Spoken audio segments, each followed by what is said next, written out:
O seu comprimento era de 2 côvados e meio, e a sua largura de 1 côvado e meio, e a sua altura de 1 côvado e meio, e cobriu-a de ouro puro por dentro e por fora, e fez-lhe uma coroa de ouro ao redor, e fundiu-lhe 4 argolas de ouro aos seus 4 cantos, num lado 2, e no outro lado 2 argolas. E fez varais de madeira de cetim, e os cobriu de ouro, e meteu os varais pelas argolas aos lados da arca, para levar a arca até aqui. E por favor, digam amém. Amém. Zé Cói, por favor, digam amém. Amém. Eu preciso da sua atenção. Não fica triste que eu vou falar, não. Mas quando eu estou onde os senhores estão, pode observar a minha posição. Pode observar a minha posição física. Pode observar que eu não fico sentado com os pés. Isso aí eu faço na praia. Pode observar que eu não fico. Eu me encosto no ombro da minha esposa, ele é um filho meu, que estiver perto de mim. Porque a minha posição diz se eu estou ou não no culto. E tudo que eu planto, eu colho. E eu quero acreditar que você veio a este culto não por imposição de alguém, você tem que ir. Não, você veio porque você acredita, e não só acredita, mas também quer, precisa, carece de um milagre de Deus na sua vida. Por isso, daí a minha fala. Eu gostaria que você não perdesse absolutamente nada do que Deus tem para todos nós outros nesta noite. Posso ouvir um amém? Amém. Queridos, nós acabamos de fazer uma leitura que requer muita atenção. O filho da irmã de Moisés, a única irmã, Miriam, com H-U-R. Para quem não sabe, era o marido de Miriam. Era da tribo de Judá. Miriam, da tribo de Levi. Como Moisés e Arão também eram da tribo de Levi. E, segundo a Bíblia, Deus deu uma visão para Moisés lá no monte. E começou a conversar com Moisés o que é que Deus queria que quando Moisés chegasse no pé do monte, executasse, fizesse um templo portátil, que é chamado de tabernáculo, fizesse o candelabro, fizesse o altar do sacrifício, fizesse o cutelo do sacrifício, as vestes sacerdotal, os móveis do templo, as mesas do templo, os compartimentos do templo, que nós chamamos de tabernáculo, templo portátil, porque armavam e desarmavam, porque eles ainda não tinham endereço fixo. Ora estavam aqui, depois tinham que desarmar as tendas e ir para outro lugar. Isso perdurou por 40 anos, segundo a Bíblia. Só que lá no cume do monte, Deus falou com Moisés o que é que ele queria que fosse feito quando Moisés chegasse lá embaixo. E é sabido que Deus pediu. Eu digo, pediu força de expressão. Deus ordenou que fosse feito obras de alfaiates, vestes. Deus deu a medida, a cor que ele queria, a mitra, o urim, o tumim. Deus falou com Moisés qual era a medida dos móveis. Falou também de uma arca, que foi o texto que nós lemos. Falou a medida da arca, o material que seria usado na arca. Moisés não questionou, mas simplesmente pensou: Deus está pedindo coisas que aos meus olhos são impossíveis. Porque, segundo a Bíblia, depois você lê, Êxodo 19, versículo 1, está bem claro que há 3 meses atrás todo mundo era escravo. E Ramsés não permitia que o povo estudasse, que é uma estratégia de político vagabundo, político bandido, político marginal. Por quê? Essa estratégia.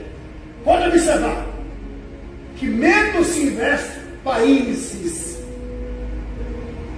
latifundiários, países opressores, menos se investe em educação, menos se investe em ensino público. Por quê?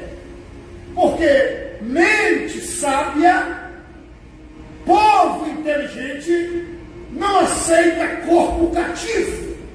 Então, eles não investem em educação. Querem destruir o saber para que ninguém saiba. Porque povo que sabe não aceita nenhuma escravidão. Ramsés, o então faraó, não permitia que ninguém estudasse. Nessa época, só quem sabe ler é Moisés.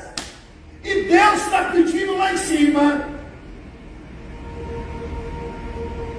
engenheiros, obras de ourives. E esse povo, segundo Êxodo 19, tinha 3 meses que saíram do Egito. 3 meses está escrito aí. Tudo ex-escravo. Cale das mãos. Eles só sabem amassar barro, só sabem fazer tijolo. E Deus pediu lá em cima coisas que aparentemente era impossível executar. Guarda isso. Quando Deus te der uma tarefa, é porque Ele acredita no seu potencial. Deus não dá tarefa impossível a ninguém. Deus dá tarefas difíceis.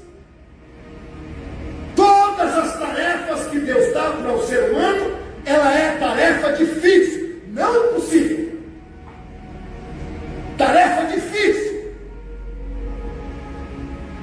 Impossível não. Toda causa impossível Ele resolve. Por isso que Ele é Deus das causas impossíveis.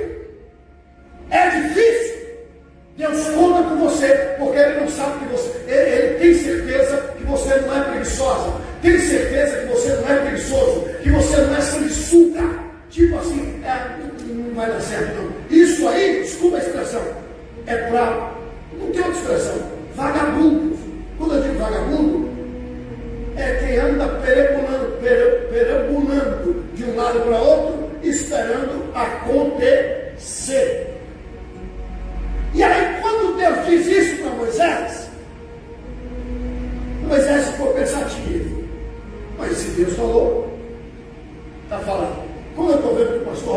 perto da cama? Alcança aí, pastor Roberto, por favor. O livro do Êxodo, capítulo 35. Leia o versículo 30 e o versículo 31. Por favor. Êxodo 35, versículo 30 e 31. Só escuta. Moisés desce do monte. Moisés não escreveu nada, está tudo na mente dele. Mas quem vai executar? Escuta isso, não um pouquinho alto, porque para que o pessoal que está nos acompanhando pela internet escute. Moisés desceu do monte, seguiu o que Deus falou. Não tem ninguém lá embaixo que sabe fazer nada, tudo ex-escravo. E olha no que deu. Vai lá, pastor Roberto. Depois disse Moisés aos filhos de Israel: eis que o Senhor tem chamado por nome a Bezalel. Deus chamou quem? Bezalel. Deus chamou quem? Deus chamou quem? Bezalel. Foi Deus que falou o nome lá em cima. Vai ver. Filho de Uri, filho de Ur, da tribo de Judá. E o Espírito de Deus o encheu de sabedoria. Olha só! Entendimento e em ciência em todo o artifício. Senhores, Deus lá em cima passou para Moisés o que ele queria que Moisés fizesse. E escolheu algumas pessoas lá embaixo. E diz: quando você chegar lá embaixo, pega esse nome, Bezalel, filho de Ur, teu cunhado, da tribo de Judá, filho de Miriam, tua irmã, põe as mãos sobre ele, ora por ele, e na tua oração, eu, Jeová, vou encher ele de sabedoria, vou transformar ele em engenheiro, vou transformar ele em engenheiro arquitetônico, eu vou lhe pegar na igreja de milagre. Esta campanha vai arrebentar com a seara de Satanás. Quem acredita nisso, aplauda Jesus Cristo, pelo amor de Deus.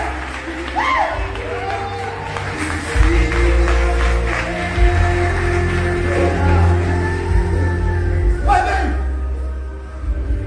o ex-escravo cai das mãos, todo ferido. Moisés dizia: Deus lá em cima falou comigo assim, assim, assim. Bezalel pegou um pedaço de couro, que nessa época ainda não existia papel. Os chineses ainda não tinham inventado o papel. Bezalel pega um pedaço de couro, que é o material que se usava naquela época, e começou a desenhar. Foi assim, foi assim. Vai falando, tio Moisés. Tio, vai falando, tio. Foi falando. E Moisés depois foi surpreendido. Foi isso que Deus te mostrou. Eu fiz isso lá em cima do tabernáculo. Mas ele também falou para fazer uma arca. A Bíblia fala de arca 3 vezes. Quantas vezes? 3 vezes. Todas as 3 vezes, por incrível que pareça, a arca entrou na história como objeto de salvação. A primeira vez que a Bíblia fala de arca, salvou Moisés. Estava matando gente a rodo, e Moisés foi salvo, graças a Deus, em uma arca. A segunda vez, também no livro do Gênesis, Deus salva uma grande família, matou todo mundo, só sobrou uma família, Noé.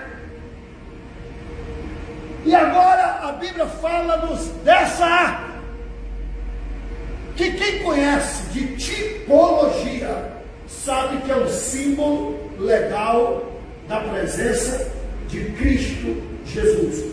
Vamos chegar lá. Pois bem. E Bezalel escuta Moisés dizendo, ele falou 1,25 m de comprimento, 75 centímetros de altura, 4 argolas, é um caixote. E Bezalel, sim, pode falar, tio, pode falar. Mas esse caixote tinha 4 quinas. Caixote, 4 quinas. Uma quina aqui, uma quina aqui, uma quina aqui, uma quina ali. E uma argola em 4, em cada quina uma argola. Uma argola. E da mesma madeira que fez o caixote, também se fez 2 varas e cobriu de ouro puro por dentro e por fora. Então, só recapitulando o que a gente leu. Êxodo 37, versículo 1, 2, 3, 4 e 5. E colocou uma tampa. E Bezalel foi desenhando. E nessa tampa tinha 2 querubins. Uma asa tocava na outra asa de cada querubim. Glória a Deus. E Bezalel foi desenhando num pedaço de pergaminho. Pedaço de couro de cada curtido. E disse: tio, é isso aqui que o senhor viu lá em cima? Sim! Aí Bezalel trabalhou, fez a arca. Êxodo 37 está claro que ele é quem fez a arca. Quando fez a arca, Moisés ficou encantado. Só que aí veio a ordem de Deus: ninguém jamais da tribo de Dan, da tribo de Esacar, da tribo de Zabulon, Gad, da tribo de Ben-Amim, jamais se achegará à arca. Por que, Deus? Pergunta Moisés. Porque a arca, aonde ela estiver, eu também estarei. Se a arca sair daqui e for para lá, eu estarei lá. Onde a arca estiver, eu também estarei. A arca é a minha presença. Nenhuma tribo se achegará à arca. Somente os levitas da tribo de Levi. E não basta ser da tribo de Levi, tem que ser do tronco de Arão, teu irmão. Da casa de Moisés não pode chegar, mas é levita, mas não pode, não é do tronco de Arão. Da casa de Miriam não pode chegar, mas é levita, mas não pode, tem que ser do tronco de Arão. E Bezalel fez, mas daí para frente, se encostar, morre.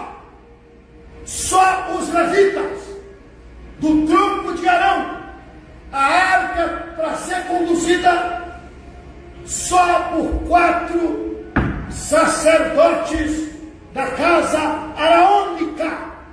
A arca é a minha presença, diz o Senhor. Aonde ela estiver, eu também estarei. Não se achegue a ela. Quem se achegar, eu, Jeová, o matarei. Quem se achegar, está dizendo: estou enjoado de viver. A arca fala-nos da santíssima presença de Deus.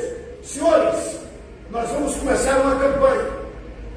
E eu careço, necessito da sua atenção dobrada, para você entender o que eu vou lhe dizer. Deus matou 50 mil. Vou repetir. Deus matou 50.070 pessoas só porque olharam para a arca. Anos depois, anos depois,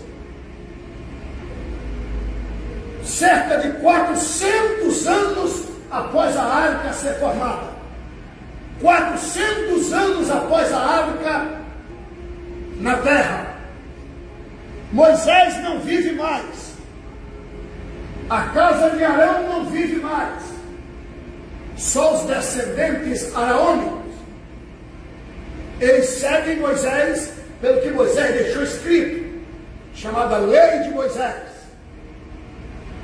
400 anos depois, Israel foi afrontado pelos filisteus. E os filisteus levaram a arca cativa. Antes de levarem a arca,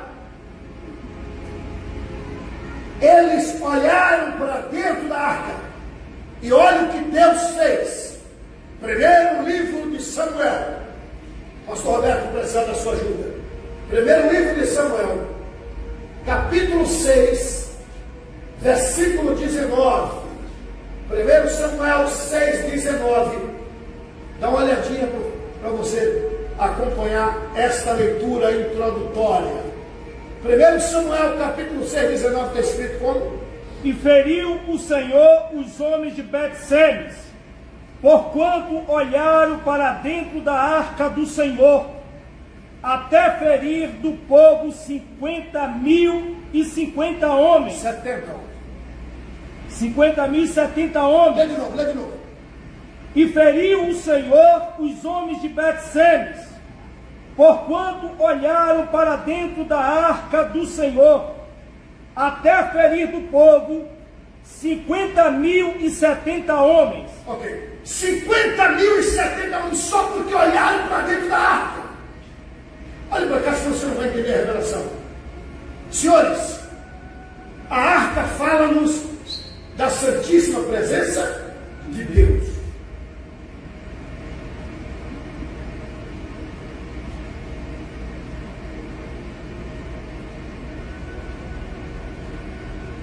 A arca fala-nos da Santíssima Presença de Deus.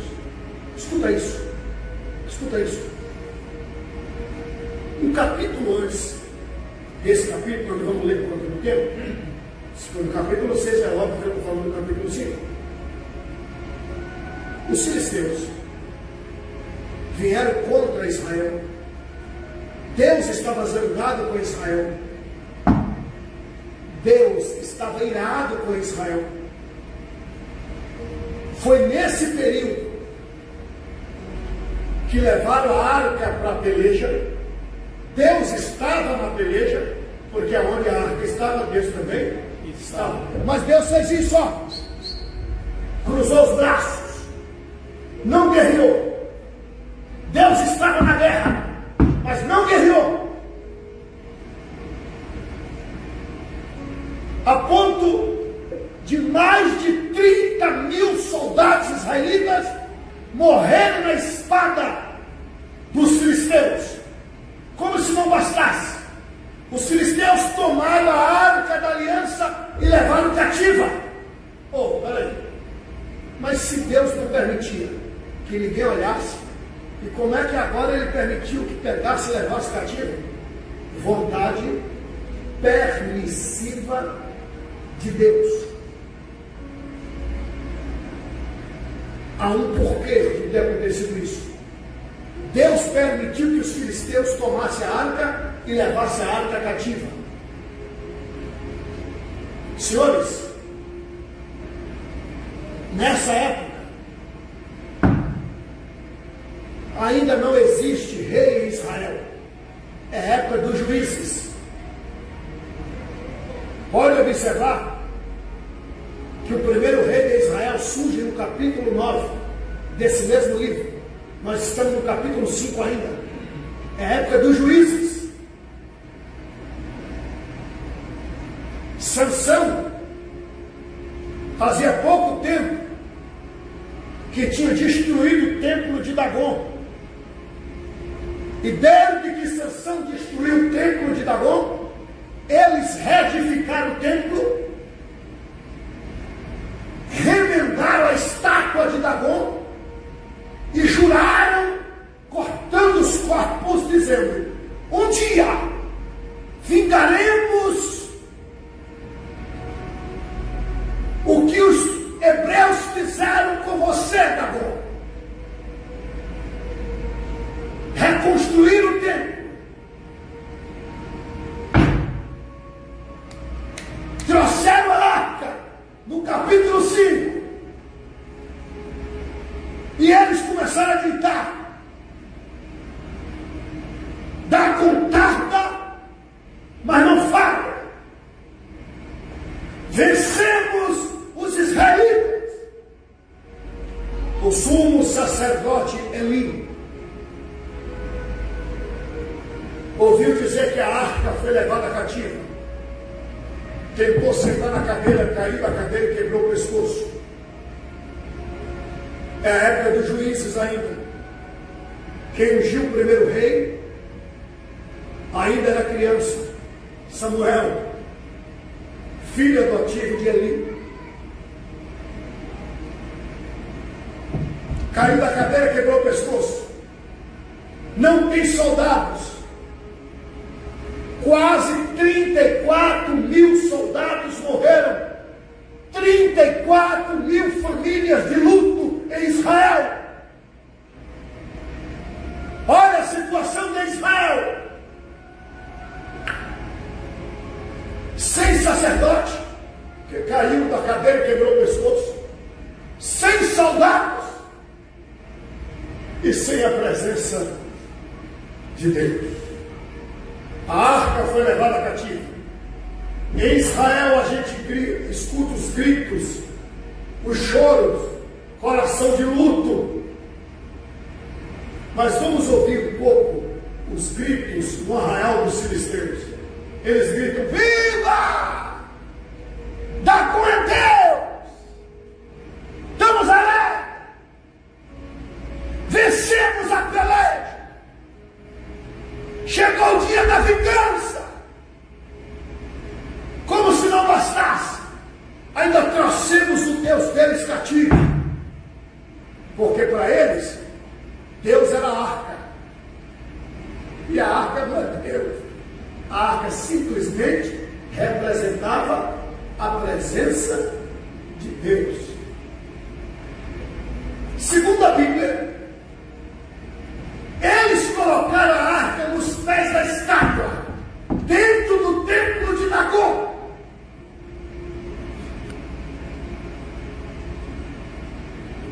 Bateram nos atabaques e começaram a gritar: viva Dagom! É culto em ação e desgraça pela derrota de Israel e o cativeiro do Deus deles. O Deus deles está nos pés de Dagom. Depois você lê o capítulo 5 de primeiro livro de Samuel. Essa história está clara, mas depois você vai perder a revelação. E eles gritam: viva Dagom! A arca está nos pés da estátua. Trancaram o templo e foram para o arraial fazer a festa, entupir a cara de pica e gritar: viva Dagom, viva Dagom, viva Dagom, viva Dagom. 18 horas, viva Dagom. 19, viva Dagom. 20 horas, viva Dagom. Tudo já cheio de goró. 23 horas, viva Dagom, viva Dagom. Todo mundo bem. Senhores, 0 hora em ponto.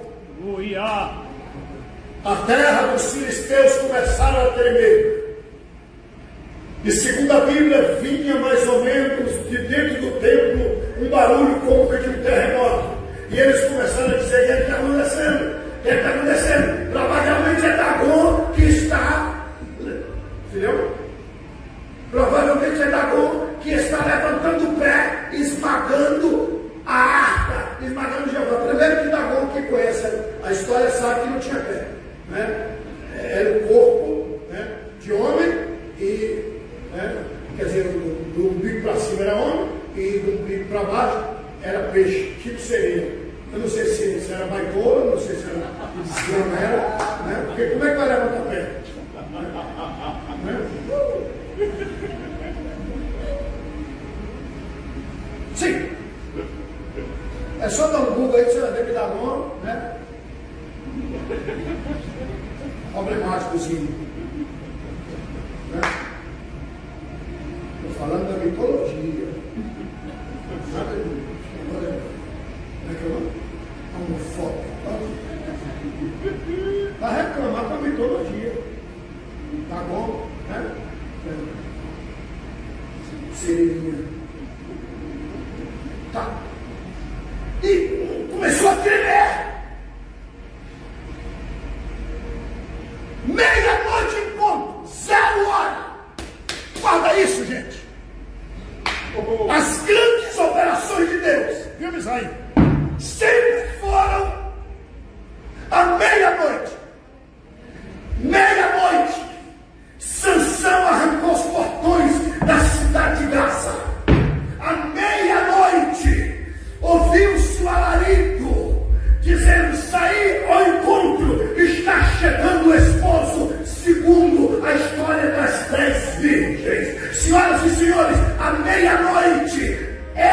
paralítico caiu da janela e Paulo orou e ele ressuscitou. À meia-noite está escrito, senhoras e senhores, que o Todo-Poderoso operou uma grande oração.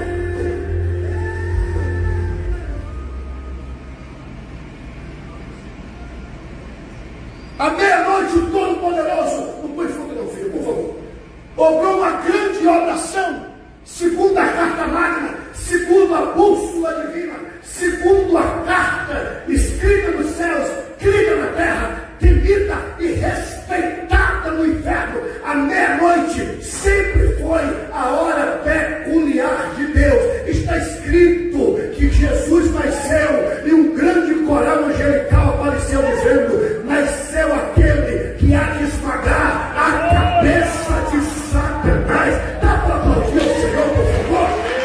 Aleluia!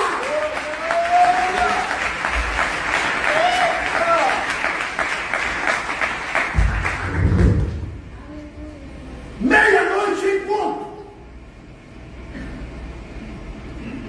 as terras dos filisteus começaram a tremer e eles ficaram inquietos. O que está acontecendo? E a zoada vinha de dentro do templo. Dagon deve ter esmagado Jeová.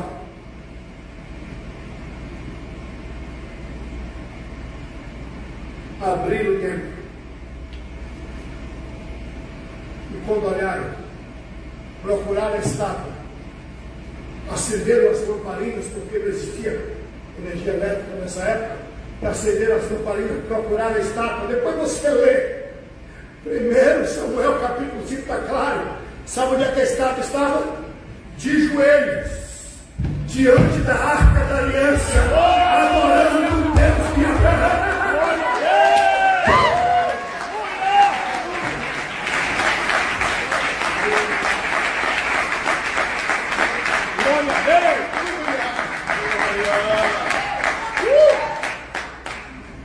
Aleluia.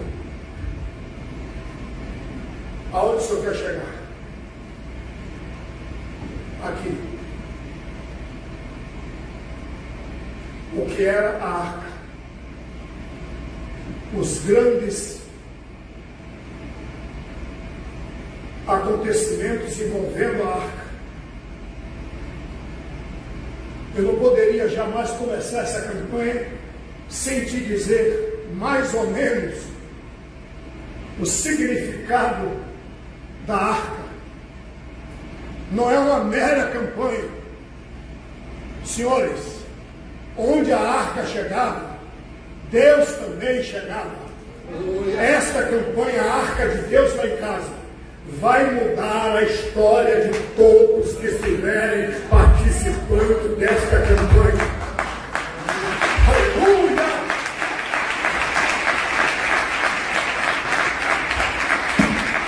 Aleluia! Estou sentindo a graça de Deus aqui. Olha! Eu estou sentindo a graça de Deus aqui. Glória a Deus. Veio o primeiro rei de Israel. Tem algum fundo aí, filho? Vê se acha que está. Veio o primeiro rei de Israel. Guarda isso. O primeiro rei de Israel reinou. Olha para mim, senão você vai entender a revelação. O primeiro rei de Israel reinou sem a presença de Deus. Você não vai encontrar Saul indo buscar a arca. Ela foi embora nessa época aqui. Ela foi embora no capítulo 5. E ficou fora dos termos de Israel. Ficou longe do seu lugar. Saul morreu. Quando Saul morre, Davi está em Hebrom, morando próximo dos túmulos de Abraão, de Sarai,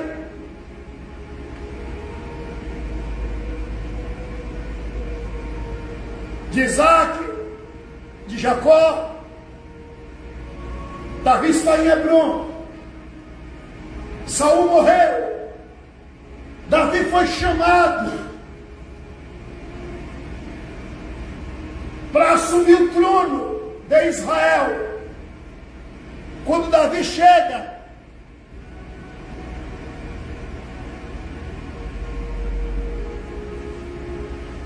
tentaram coroar ele, ele disse não. Primeira pergunta: onde está a arca de Deus? Não, foi levada na época do sumo sacerdote Eli. E Davi disse não. Se a arca de Deus não está em Israel, Deus também não está. E eu não sou louco de reinar sem a presença de Deus. Primeiro nós vamos buscar a arca. Guarda isso, pelo amor de Deus.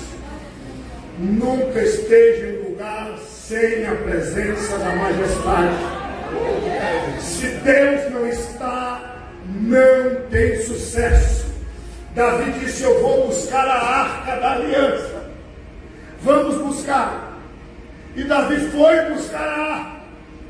Como Davi era da tribo de Judá, não entende nada, recebeu um presente do seu irmão. E o presente foi um carro lindo, um carro de boi, puxado por bois, carro novo, 0 quilômetro, está escrito 0, novo, nunca tinha sido usado. Botaram a arca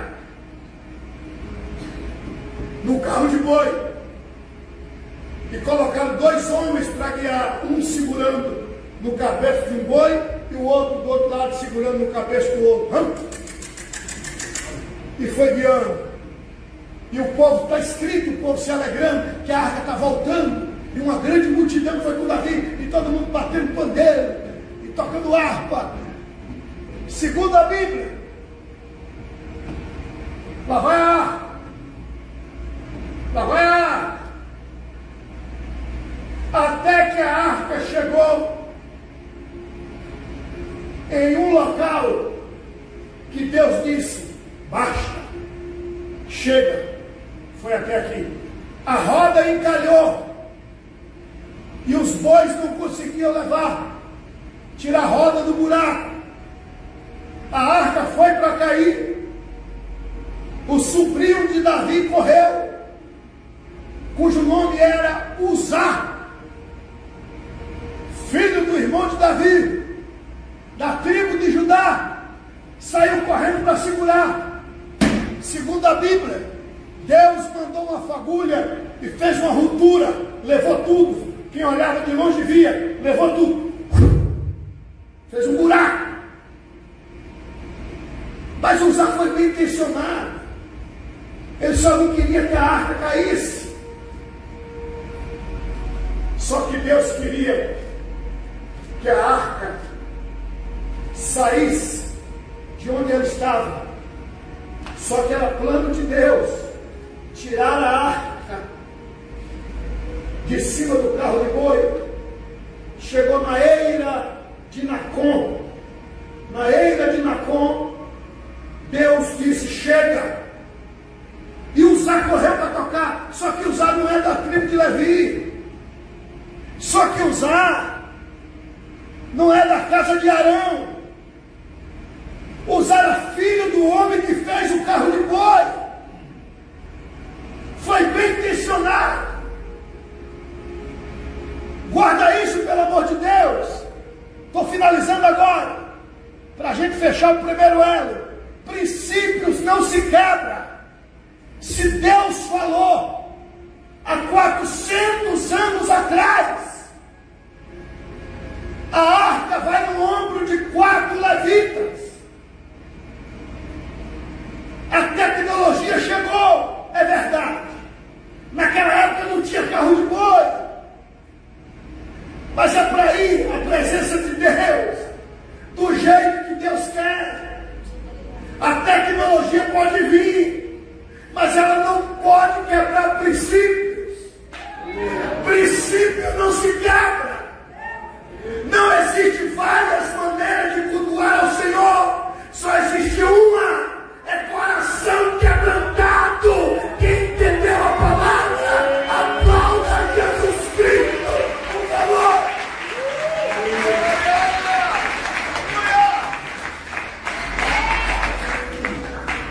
Segundo a Bíblia, está escrito: Davi temeu, tomou conselhos.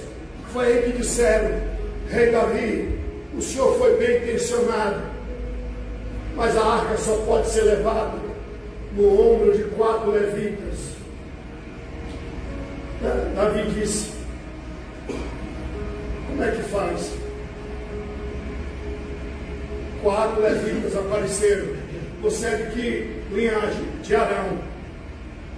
Então pega e colocar a arca guardada em casa de um homem chamado Obed de Edom. Edom, uma região montanheira no norte de Israel. Obed, adorador. Edom, a região. Obed de Edom, conhecido como Obed Edom. Resumindo, o adorador da região de Edom era um homem pobre, fraquinho monetariamente, vivia só da lavoura. Nunca apareceu o seu nome na Bíblia. Ele viu o rei Davi na porta dele, viu aquela grande multidão, o matuto inteiro orando sem entender nada. O rei Davi disse: eu, rei, estou dando ordem, a arca vai ficar na sua casa. O rei está mandando, está escrito. Esse texto é tão sério que se eu falar você não vai acreditar. Pastor Roberto, alcança aí, por favor. 2 Samuel,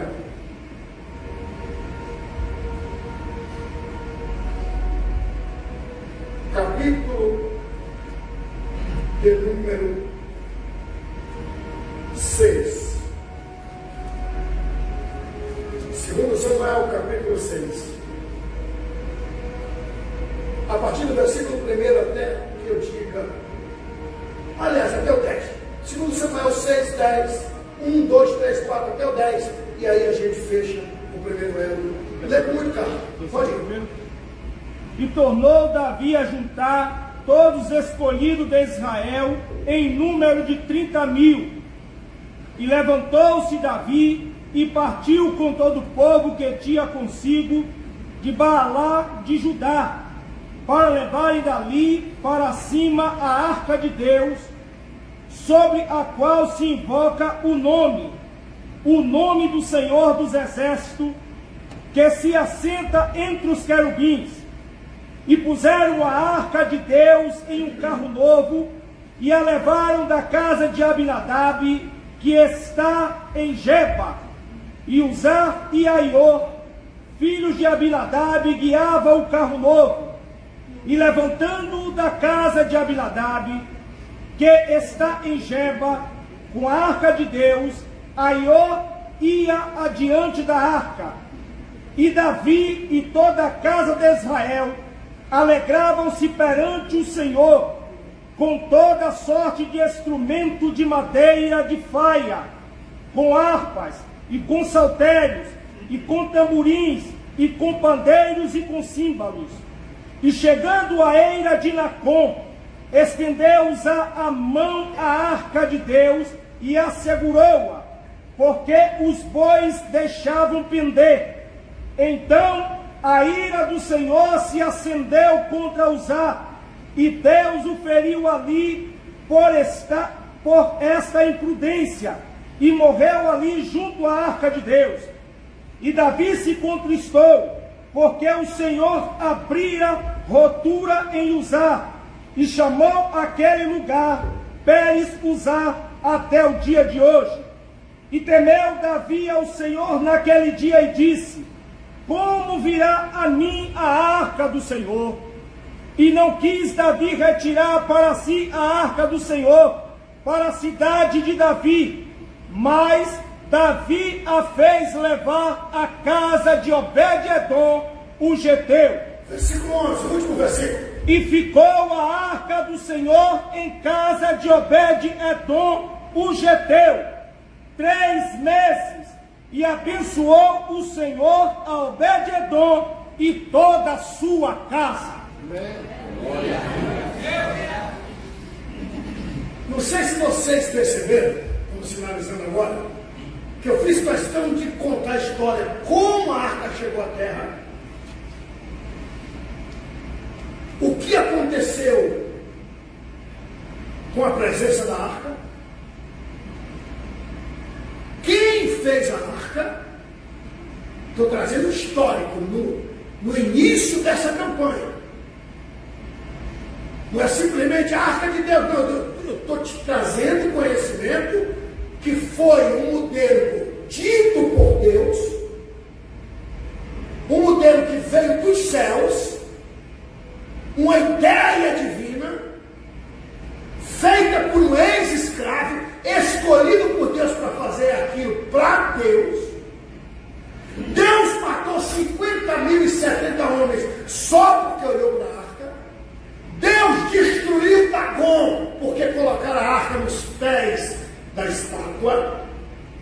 Deus matou um homem, filho de quem tinha ótima intenção, fazendo um carro de boi para levar a presença de Deus. Foi bem intencionado.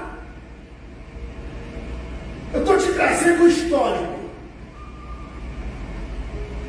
Até chegar à casa de Obed-edom. E nós vamos, a partir de então, ver a história de Obed-edom antes e a história de Obed-edom após a arca. Aí vem Deus e fala comigo: prega isso, chama os teus filhos e as minhas filhas no Largo do Tanque 140 para 7 quartas-feiras. Se eles acreditarem como eu mudei a história de Obed-edom, mudarei a história de quem estiver nessa campanha. Louvado seja Deus!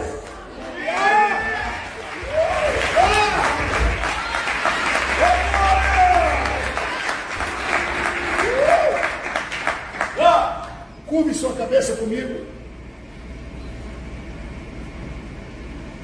e vamos fechar o primeiro elo. Não quero a minha história, a sua história vai mudar. Pastor Abílio, antes do primeiro elo, eu não posso estar presente nos demais. Deus sabe se você pode ou não. Mas eu queria estar presente, pastor, mas eu não posso. Deus sabe se você pode ou não. Eu não tenho dinheiro para o transporte, pastor, antes do primeiro elo. Eu quero te deixar bem claro que esta igreja tem transporte para lhe buscar. Você não vê porque você não quer. Esta igreja tem transporte para lhe buscar. Arrume outra desculpa. Pastor, eu estou trabalhando, é outra história. Pastor, eu não moro aqui, é outra história. Eu devo fazer o quê, pastor? Eu não quero ficar de fora, eu acredito no milagre. Arrume alguém sincero, arrume alguém sincera para te representar no elo que você não puder vir. Mas cuidado com você não escolher alguém que nem mesmo acredita em milagre. Escolha alguém sincero para te representar. Lutarei para estar presente, mas os elos que eu não estiver presente, eu ligarei para alguém dizendo: aconteceu um empecilho, deu um problema no carro, perdi um voo, me representa aí, porque princípio não se quebra. Você vai ver o que vai acontecer no mês 3. O mês 3 é mês de ouvirmos testemunho do que Deus fez na sua casa. Aleluia! Aleluia! fecharemos o primeiro elo. Santo e eterno Deus. Pai santo, Pai justo, Deus de amor. Pai das luzes, Santo de Israel. Majestade eterna. Nós, os teus filhos, estamos na tua casa. Ouvimos o teu chamado. Ouvimos dizer, Pai, que o Senhor nos convocou, ou convocou-nos, para uma campanha de 7 quartas-feiras.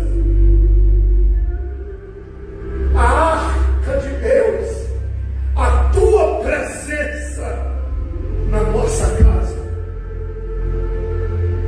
E aqui estamos, Pai, começando uma campanha hoje. A arca de Deus lá em casa. Como tu fostes com Obed-Edom, ser conosco. Muda a nossa história. Estamos começando a campanha no mês de janeiro. Vamos terminar, Pai, no dia 13 de março. Começando no mês 1, vamos terminar no mês 3. Como tu fostes com Obed-Edom no mês 3.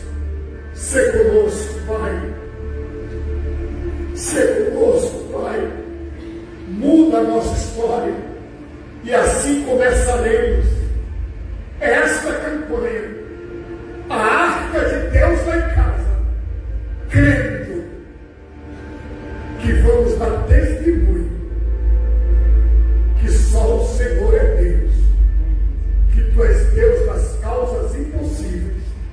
E assim fechamos o primeiro elo, crendo que a nossa história nunca mais será a mesma.